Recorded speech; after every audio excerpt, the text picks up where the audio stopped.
The Finance Minister Nirmala Sitharaman presented her 8th budget in the Lok Sabha today. Now, the budget comes in the backdrop of growth slowing down to 4-year low of 6.4%. Let's talk about the most discussed topic of the day, income tax. Now, there have been conversations online about this subject today. Now, as per the budget, no income for people earning under 12 lakhs under the new regime. Effectively, under the new tax regime, considering the erstwhile standard deduction of 75,000, income of up to 12,75,000 rupees would have no income tax liability. Under the new income tax slab of the new tax regime, the Government of India has highlighted that under the income bracket of up to 12 lakh, the tax collected by the government after the deduction of the benefits will be net zero, which means that people in India earning 12 lakh rupees a year will get a tax benefit of 80,000 rupees and 100% of the tax due within the existing rates will be exempted.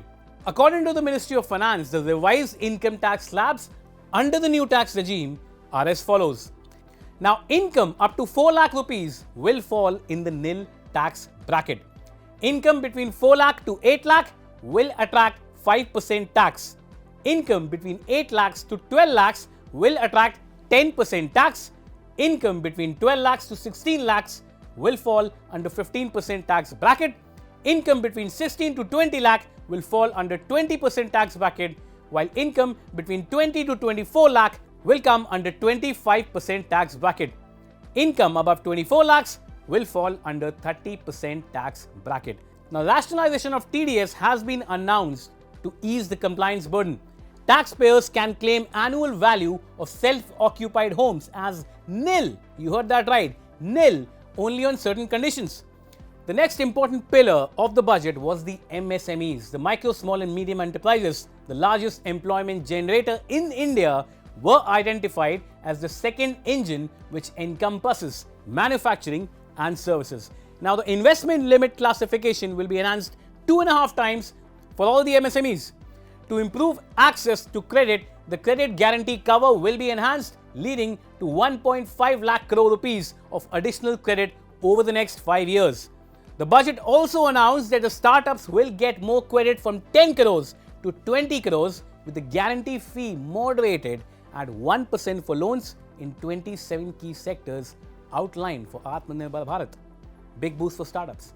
This will also be granted for well-run exporter MSMEs for term loans up to 20 crore rupees. A new scheme will also be launched for 5 lakh women of scheduled caste and scheduled tribe first-time entrepreneurs. Next on the list is interest-free loans to states for infrastructure. Now, 1.5 lakh crore rupees will be provided towards 50-year interest-free loans to states for infrastructure development. An asset monetization plan will be launched from year 25 to 30 period to infuse 10 lakh crore rupees capital in new projects. Now, let's come to the other part of the equation, the customs duty. As many as 36 life-saving drugs will now be fully exempted from customs duty. The Finance Minister has proposed to add 6 life-saving medicines to the list, attracting concessional customs duty of 5%. The Minister said that full exemption and concessional duty will also be respectively applied on the bulk drugs for manufacture of the above ones. Exemptions of basic customs duty on several capital goods required for manufacturing electric vehicle batteries will bring down the capital expenditure for setting up cell manufacturing plants in India. Next on the list was plan to boost tourism. Now, India plans to boost tourism as the Union Finance Minister announced the plans to develop the top 50 tourist sites in partnership with the states.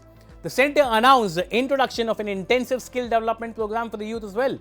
Sitharaman announced that the government will provide mudra loans for homestays. They also will provide performance-linked incentives to states. They also announced an e-visa facilities in the budget announcements. Next on the list were farmers.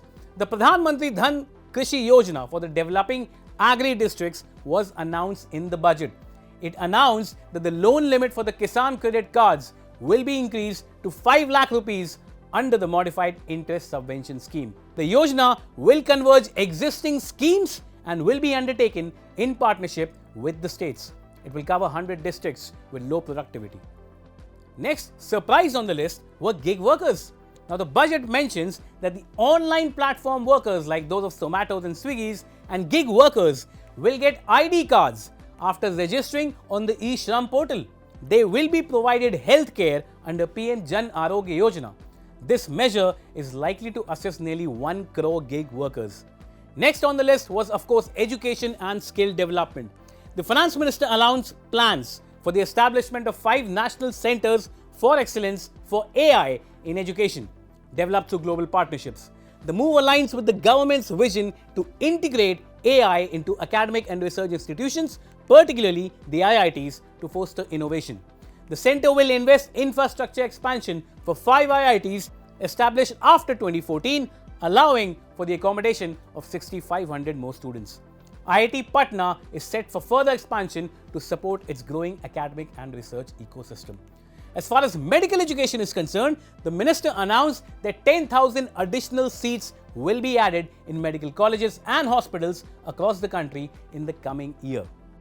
The other highlights of the budget included FDI limited insurance to be increased from 74 to 100%, India to launch export promotion mission, India plans to develop 100 gigawatt of nuclear power capacity in the nation, new income tax bill to come next week, Capex target for FY25 for the government cut to 10.18 lakh crores from 11.1 lakh crores earlier. So these were the top highlights of the union budget. The impact on the Sensex was visible today. The impact on the economy will be assessed in the coming few weeks.